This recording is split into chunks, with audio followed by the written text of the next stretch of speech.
Dash Vinci here, good thing at good morning na tayo ulit. Mga nakaraang araw kasi nag-uulan dito sa Cavite. So for today's vlog guys, meron tayong bibili na pyesa para sa ating Reyna or Raider 150 Fi. Yan na naman tayo, hindi na naman mapakali.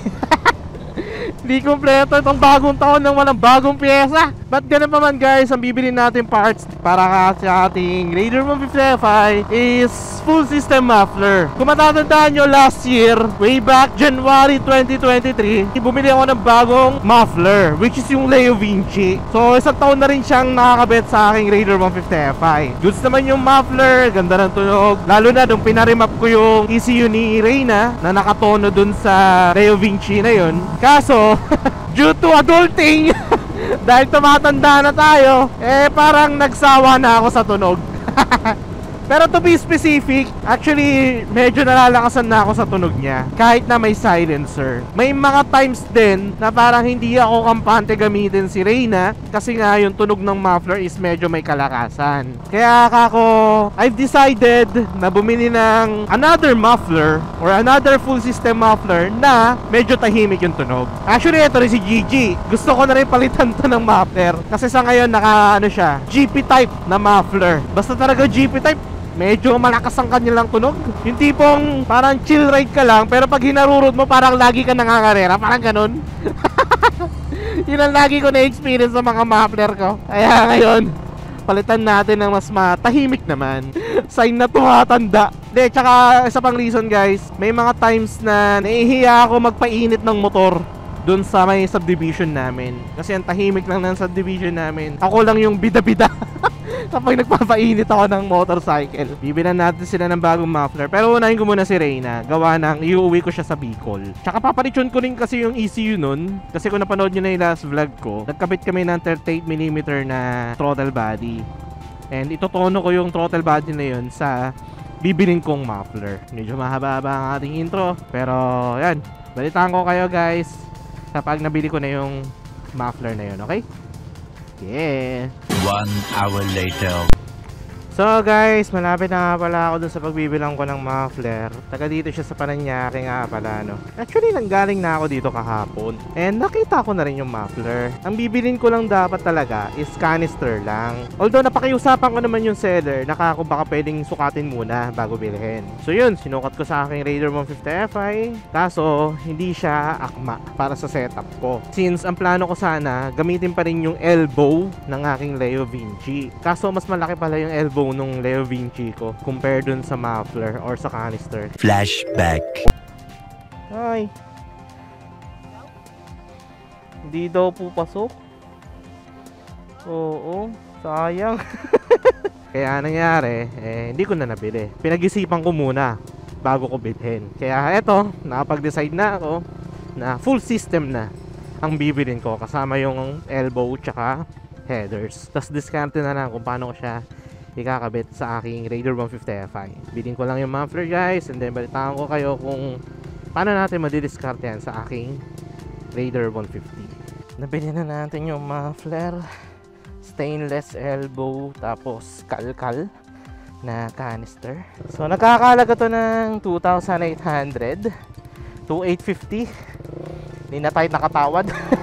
Maya pakita ko sa inyo yung itsura ng muffler. Tapos diskartehan ko muna kung paano ikakabit sa aking Raider 150 Fi. Kasi nga yung setup ng Raider ko ngayon, wala na siyang passenger pegs kung tutusin. Naka GP setup din kasi talaga yung Raider ko. Pero still, mukhang GP pa rin naman siguro to kapag nakabit natin itong muffler na to. Kaya ayun, bahala na kung paano diskarte. So update ko na kayo guys kapag nakabit ko na tong muffler na to. Okay? Moments later. So ito na nga pala guys yung muffler na binili natin. Ayan, stainless yung kanyang elbow. Tapos may kasama siya na parang silencer. Although natatanggal siya, pero kung gusto nyong maglagay ng silencer sa muffler, pabutasan nyo na lang to. May kasama ring spring. Yan. Etong headers niya stainless din, pero baka hindi ko gamitin tong headers na to. Itatry ko muna yung headers ng Leo Vinci ko kasi meron na yung abang for bank sensor. Kailangan ko rin kasi yung bank sensor para ma-tune yung ECU ng aking Raider 150 Fi kapag retune na natin. Then ito yung mismong muffler. Ayan. Black yung kanyang color. Hindi ko alam kung high temp ba to o talagang powder coated na yung nakalagay dyan. Tapos stainless din yung kanyang guard. Ayan. And then ito rin, parang stainless din siya. Tapos medyo mas malaki yung bunganga niya compare sa stock. So yun, hindi ko napapakita kung paano ikabit to guys.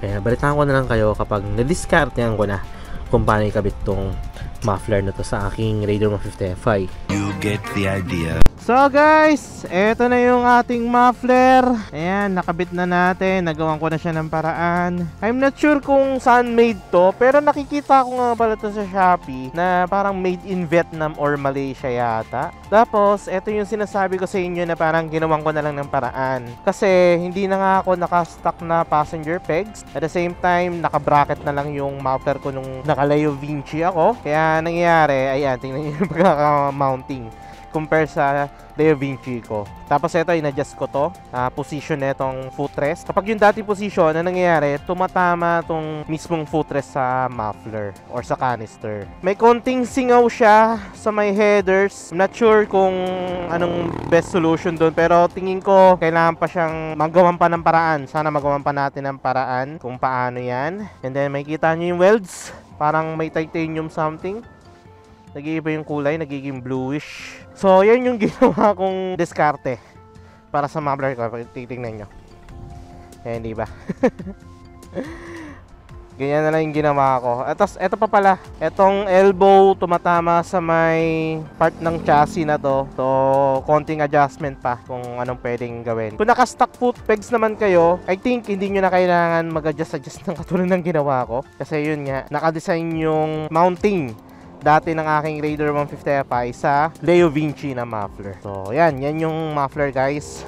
So far, okay naman yung quality. Kaso, dito sa part na to makikita nyo, meron siyang slight na deform. Ayan, di ba?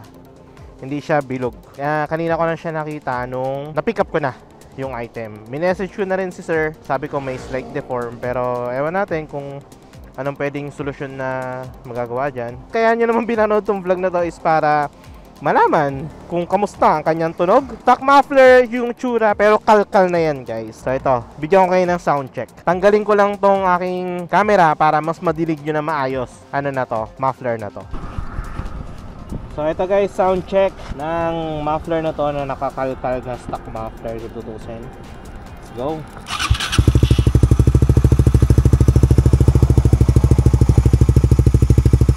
Hingimik lang siya kung tutusin, pero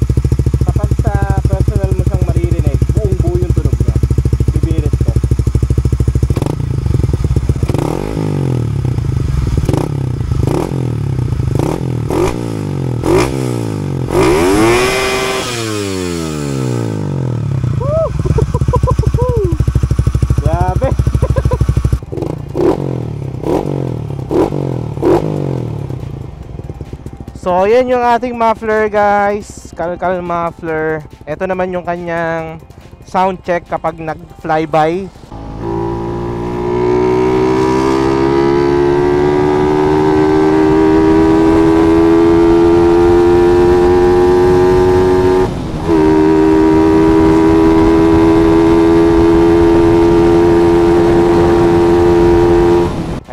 Diba? Narinig nyo naman, nakakasang tunog. Hindi na siya ganun kaingay. Tahimik naman siya, especially kapag naka-idle. And ito rin yung sinasabi ko sa inyo kanina na mas prefer ko. Kasi nga yung isang muffler natin na Leo Vinci is medyo may kaingayan siya. Hindi ko pa kayo mabibigyan ng performance update guys kasi kung napanood nyo yung last vlog ko na kung saan nagkabit tayo ng throttle body, ayun, hindi pa nag-tune ang ating ECU. Pero so far, malakas pa rin naman yung hatak ng bike. Pero mas gusto ko kayo mabigyan ng performance update after ma-retune na itong ating ECU.